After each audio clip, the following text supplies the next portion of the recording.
Good evening all of you. నేను మీకు ఈరోజు ఇంపార్టెంట్ అయినటువంటి కరెంట్ అఫైర్స్ గురించి చెప్పబోతున్నాను.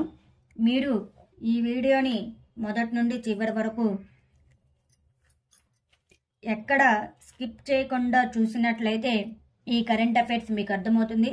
అలాగనే ఈ వీడియో మీకు నచ్చినట్లయితే లైక్ మరియు సబ్స్క్రైబ్ చేసుకున్నట్లయితే డైలీ కరెంట్ అఫైర్స్ మీకు నోటిఫికేషన్ రూపంలో అప్డేట్ అవుతూ ఉంటాయి. మోర్గాన్ స్టాన్లీ ప్రకారం ఫైనాన్షియల్ ఇయర్ 2025లో అంచనా వేసిన ప్రధాన ద్రవ్యోల్బణం ఎంత? 4.9%. ప్రపంచంలోనే మొట్టమొదటి పోర్టబుల్ హాస్పిటల్ ఎక్కడ ప్రారంభించబడింది? గురుగ్రామ్. ఇటీవల ఏ కంపెనీ స్కోచ్ గోల్డ్ అవార్డ్ 2023తో సత్కరించబడింది? Power grid. ఇటీవల రాష్ట్రపతి ద్రౌపది ముర్ము ఏ నగరంలోని ఆర్మడ్ ఫోర్సెస్ మెడికల్ కాలేజీకి రాష్ట్రపతి రంగును అందించారు? పూణే.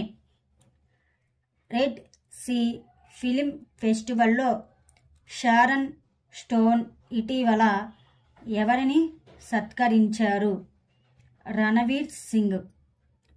కేంద్ర మంత్రి ధర్మేంద్ర ప్రధాన్ ఇటీవల NSTI ప్లస్ని ఎక్కడ ప్రారంభించారు? ఒడిస్సా.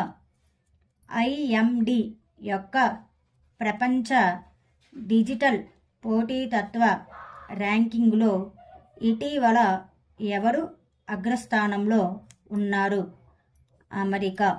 ఇజ్రాయెల్ మరియు గాజాపై షాడో R1 డ్రోన్లను నిఘా విమానంగా వ్యవహరించాలని ఇటీవల ఏ దేశం నిర్ణయించింది?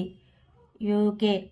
2023 నాటికి ఏ రాష్ట్రం ప్రత్యేక కేటగిరీ రాష్ట్రం కాదు? జార్ఖండ్.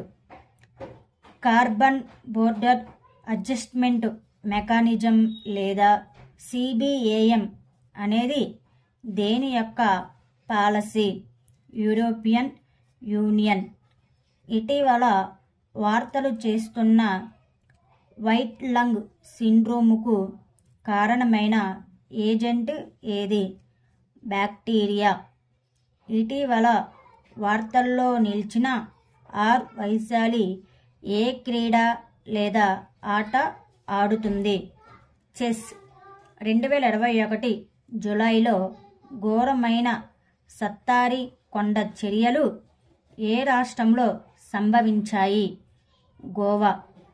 వార్తల్లో కనిపించిన అంగద్వీర్ సింగ్, బజ్వా మరియు గనేమత్ సేకోన్ ఏ క్రీడలతో సంబంధం కలిగి ఉన్నారు?